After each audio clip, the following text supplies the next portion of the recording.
Jangan nyalain orang. Gitu loh.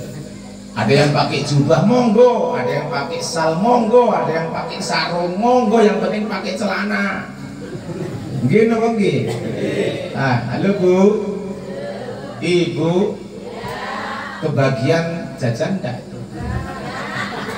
Di gedung wat kikim. Lah menunggu agama kikim wah di gedung. Ora ketok. Ya wis ngalah Mbak Yai nggih. Resikonya wong ganteng ini. Yang malam itu pekerjaan kita. Tapi untuk menenangkan jiwa bukan karena kita punya uang, bukan. Semakin kita banyak uang semakin bingung, semakin nafsu, semakin punya keinginan. Tapi redanya setelah kita ini hidup ikmalid dunya ka'annaka ta'ishu abada. Wahai saudaraku yang ada di perbatasan sini, carilah uang, carilah duit, bahwa kita ini akan hidup selama-lamanya. Diperintah oleh Allah, wa'mal akhirata ka'annaka tamutu wa ayo. Sebentar lagi kita akan kemana? Akan mati. Dan mati yang dibawa apa? Ya ini. Orang yang selalu ingat pada Allah Subhanahu wa Ta'ala. Ini ada yang dari jauh, ada yang dari Kagungan Ratu, ini Mbah Bagito ini, subhanallah. Oh, Margo Kencono nggih. Ibunya juga berangkat. Oh, teman-teman dari sana alhamdulillah. Nggih, semoga panjang umur, panjang umur. Nggih. Insyaallah nanti malam Minggu saya hadir di sana. Doain sehat nggih. Saudaraku seiman seakidah yang dirahmati Allah. Pertama, kalau kita ingin dibukakan pintu surganya Allah, jangan hanya peramalan dua. Amal yang baik pasti menuju baik belum tentu. Contohnya gini, ya Allah, orang itu kalau melanggengkan sholat duka akan diberikan rezeki banyak. Berarti sampai mengharapkan bahwa sholat duka itu hanya untuk cari rezeki, padahal itu amalan baik. Ternyata kenceng sholatnya duka, tapi gak dikabulkan oleh Allah. Jangan-jangan nyalahkan dukanya sampai gini bang. Amalan yang kita amalkan ini bukan untuk cari apa-apa kecuali cari ridhonya Allah Subhanahu wa Ta'ala. Titik, sudah itu aja. Orang mau mencaci monggo, mau mengguncing monggo, dia mau apa itu menyanjung, itu urusan dia, kita nggak perlu itu. Kalau sudah masuk ke ranah zikir, mau disanjung, mau dicaci, mau dihina, hak sampean. Saya berbuat karena Allah. Allahumma amin. Mudah-mudahan diridhai oleh Allah Subhanahu wa Ta'ala.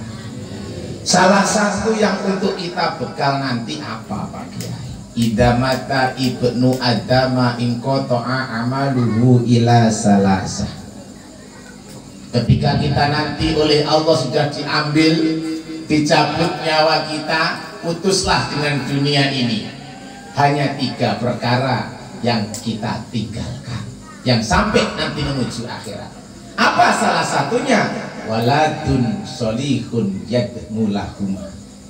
Anakmu yang soleh, anakmu yang soleha, ketika panjenengan sudah meninggal masih mau ingat dengan orang tua, mau mendoakan orang tua. Makanya majelis zikir ini, majelis zikir manakib ini adalah ala nahdlatul ulam, ala NU. Dan disinilah hebatnya NU, ketika kita sudah mati, kuburannya sudah nggak ada, patoknya sudah dipangan rakyat habis. Demi Allah, kalau anak kita orang NU masih dapat barokah Fatihah, barokah Yasin, barokah tahlil. Ada 3 hari, ada 7 hari, ada 40, 100, sampai pedak, sampai bertahun-tahun masih dapat kiriman. Yakin oleh Allah diberikan surga. Maka jangan salah. Ketika anak kita di pesantren nggak sarjana, nggak jadi masalah, tapi pinter dia mengamalkan diniyah ilmu agama. Anak kita sarjana tapi nggak bisa ngaji, nggak punya etika, nggak punya attitude, nggak punya akhlak, no, nggak ada gunanya. Gini menyesatkan. Maka zaman sekarang ini, ayo anak-anak kita, karena anak kita nanti yang kita bawa bekal mati, didiklah dengan ilmu agama. Itu yang paling utama. Maka sampai detik ini Nurul Saadah tempat kami mendidik santri dengan cara saya bantu biaya operasionalnya dan saya gratiskan makan minumnya santri. Kulo tak golek pinter. Jadi kiai kerudungan kayak ini masalah sebelah duit. Alhamdulillah. Berapa santri yang kita kasih makan? 200 sekian kita kasih makan gratis. Nyatanya yo kiai ini manggah lemu. Alhamdulillah. Jadi kami nggak sombong. Mohon maaf ya Pak Lurah, Pak Lurah Gede. Mohon maaf Pak mantan Purnawirawan.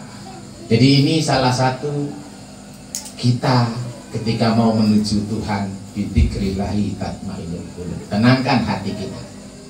Kalau kita cinta kepada zikir semacam ini, insya Allah penyakit tidak akan masuk. Caranya bagaimana? Caranya kita menghilangkan penyakit di dalam tubuh kita ini. Apakah kita harus minum obat? Jangan. Tertipu panjenengan. Apakah kita harus operasi? Jangan. Juga tertipu. Sebelum kena penyakit, kita antisipasi penyakit itu. Yang pertama, bagaimana cara menghilangkan penyakit? Mata memandang, jangan dikasih nafsu, ikhlas dan sabar. Tetangga punya ini itu, tolong ikhlas dan sabar. Kalau ikhlas dan sabar tetangga punya ini, yakin pikiran kita nggak sepaneng.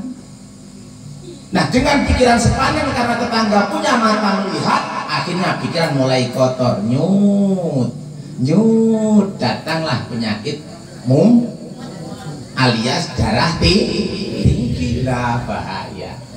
Padahal asalnya dari mata tadi.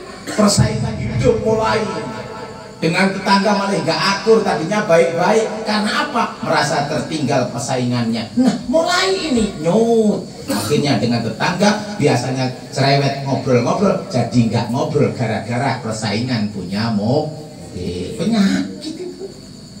Timbullah penyakit darah tinggi, diobatkan kemanapun demi Allah tidak akan sembuh, tidak akan sembuh.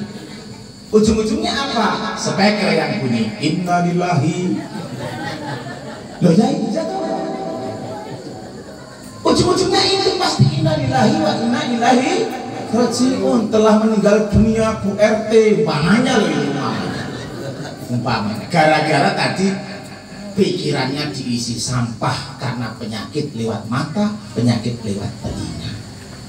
Belum anak menggoda, subhanallah. Dari kecil kita lahirkan, sudah kita sekolahkan, kita besarkan, nikah kita nikahkan, rumah kita bikinkan. Ketika dia melahirkan masih diurusin dengan orang tua. Begitu orang tua punya kemauan sama anak menantu nggak boleh, apa nggak sakit kayak gitu.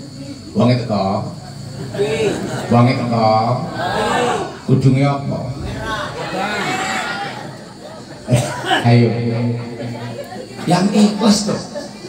Katanya tiap hari dikejar nih, dikir sampai sini mengejar supaya kita dapat ridho Allah, tapi pulang hatinya malah sakit. Gara-gara apa? Nggak ada pisang di sampingnya. Loh, tambah nemen ini. Jangan seperti itu.